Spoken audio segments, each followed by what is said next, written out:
주한 미국 대사 피습 사건의 여파가 대통령과 여당의 지지율에는 순풍을 불러온 것으로 나타났습니다. 사건 직후 제기돼온 종북 프레임이 어느 정도 영향을 미쳤다는 분석인데요. 여론조사 결과를 김현주 PD와 살펴보겠습니다. 스튜디오에 김현주 PD 나와 있습니다. 안녕하십니까? 네. 네, 박근혜 대통령 지지율이 40%에 육박한다, 이런 여론조사가 나왔더군요. 네, 지난주 박근혜 대통령의 지지율이 39.3%까지 올랐다는 리얼미터의 조사가 나왔습니다. 예. 조사 결과를 일단 그래프로 보시겠습니다. 2월 마지막 주 지지율은 35.3%였는데 이보다 4%포인트 오른 수치입니다. 부정적인 평가도 2월 마지막 주 57.6%에서 지난주 54.6%로 3%포인트 하락했습니다. 올해 들어 지지율이 가장 낮았던 2월 첫째 주와 비교해보면 긍정평가는 7.5%포인트 상승했고 부정평가는 7.7%포인트 하락했습니다. 네, 간격이 많이 좁혀졌는데요.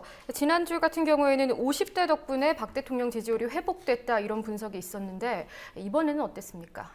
전 연령대에서 고루 지지율 상승이 나타났습니다. 지지율 상승도 그래프로 보시겠습니다. 예. 특히 상승폭이 가장 큰 연령대가 20대였는데요. 예. 16.5%에서 23.4%로 일주일 만에 6.9%포인트가 올랐습니다. 50대 지지율도 48.5%에서 54%로 5.5%포인트 상승했습니다. 30대와 40대, 60대 이상은 각각 3.3%포인트, 2.4%포인트, 2.6%포인트의 지지율 상승이 있었습니다. 지지율 자체가 가장 높은 연령대는 60대 이상으로 65.2%였습니다. 네, 20대의 그런 상승률이 좀 눈에 띄네요. 네, 그리고 박 대통령 지지율 상승, 이게 주한 미국 대사 피습에 영향을 미친 거다, 이런 분석이 있다고 하죠? 네, 청와대와 여당의 종북 프레임이 먹혀든 것 같다는 분석이 있습니다. 리퍼트 대사의 피습 이후 청와대와 여당은 종북 세력이 벌인 일이라고 규정하고 대응에 나섰는데요. 여론조사를 진행한 리얼미터는 미국 대사 피습 사건을 둘러싼 종북 논란으로 보수층이 결집했다는 분석을 내놨습니다. 실제로 피습 사건이 발생한 다음 날인 6일, 일별 지지율이 40.3%까지 올랐습니다. 박근혜 대통령은 오늘 중동 순방을 마치고 바로 리퍼트 대사 병문안에 나서기도 했는데요. 이번 사건을 계기로 당분간 종북 프레임 씌우기가 탄력을 받을 것으로 보입니다. 네, 보수층이 결집했으면 여당의 지지율도 상승을 했습니까? 네, 그렇습니다. 2월 마지막 주 35.1%였던 새누리당의 지지율이 지난주 37.3%로 2.2%포인트 상승했습니다. 새정치민주연합의 지지율은 32.9%에서 28.1%로 4.8%포인트 하락했습니다. 여당의 지지율 상승은 대선 주자 지지율에서도 드러났습니다. 지지율을 보시면 새누리당 김무성 대표는 박원순 서울시장과의 지지율 격차를 0.2%포인트에서 2.2%포인트까지 벌리며 지지율 2위를 차지했습니다. 반면 새정치민주연합 문재인 대표의 지지율은 27%에서 24.5%로 하락했습니다. 예. 경찰 병력의 학내 진입과 학생 사찰, 지난주에 보도했는데 문제 삼았던 학생들이 오늘은 경찰청 앞에서 기자회견을 가졌다고 하더군요. 네, 그렇습니다.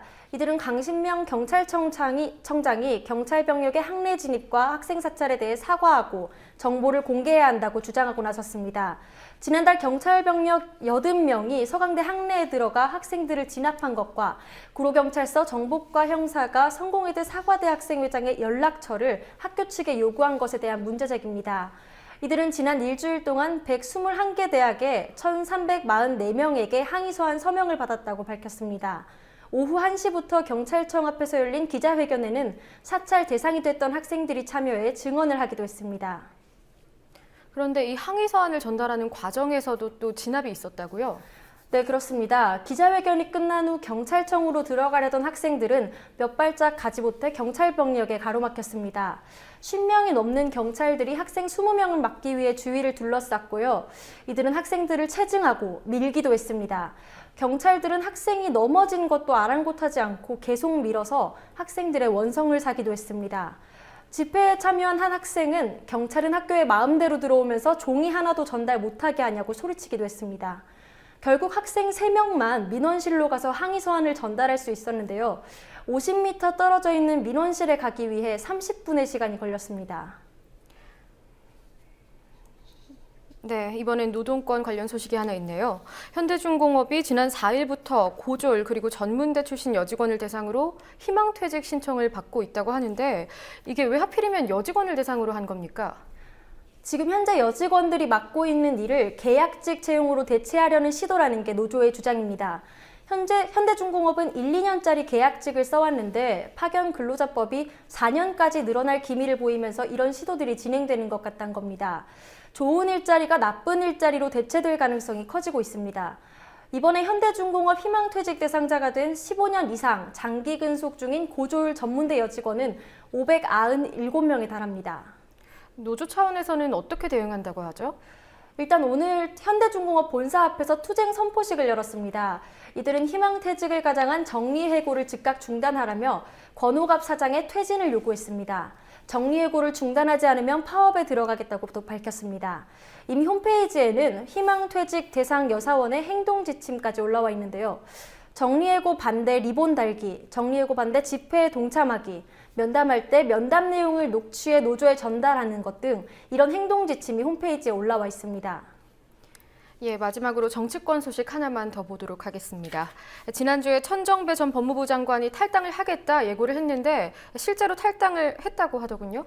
네, 그렇습니다. 오늘 탈당을 밝힌 천정배 전 장관은 무능한 야당을 대신해 새 판을 짜겠다고 말했습니다. 천 전 장관은 오늘 광주에서 4.29 재부선 출마 기자회견을 열었습니다. 또 이대로는 새정치민주연합이 정권을 찾아올 가능성이 없다며 탈당과 무소속 출마의 이유를 밝혔습니다. 국민모임, 정의당 등 진보 진영과의 단일화 가능성도 열어놨습니다. 자신을 시민의 후보로 선정한다면 즐거운 마음과 무거운 책임감을 가지고 수락하겠다고 밝혔기 때문입니다. 네, 하지만 새정치민주연합은 명분 없는 탈당이다 이렇게 비판을 하고 있다고 하더군요. 네, 그렇습니다. 김영록 새정치민주연합 수석대변인은 천 전 장관의 탈당에 대해 당의 단합을 깨고 정권교체의 기회를 무산시키려는 행위라며 강하게 비판했습니다. 주승용 민주연합 최고위원은 천 전 장관에게 정권교체를 위해 함께하자며 탈당 재고를 요청하기도 했습니다. 굳이 탈당까지 하고 4.29 보궐선거에서 무소속으로 출마해야 하는가에 대해서는 선뜻 동의하기 어렵습니다. 정권 교체를 위해서 모두가 힘을 합쳐도 어려운 형국에 우리 당에서 큰 책임을 맡았던 분이 당의 분열에 앞장서는 것은 본인의 이미지에도 맞지 않고 정도가 아니라고 봅니다. 지금 이 시대에 천 전 장관이 출마하게 되는 광주 서구을의 야당 후보로는 김성현 전 민주당 사무처장, 김하중 중앙당 법률위원장, 조영택 전 국회의원 등이 등록돼 있습니다. 새정치민주연합 후보들은 오는 14일 여론조사와 당원 현장 투표를 통해서 결정됩니다. 예, 잘 들었습니다. 수고하셨습니다. 네.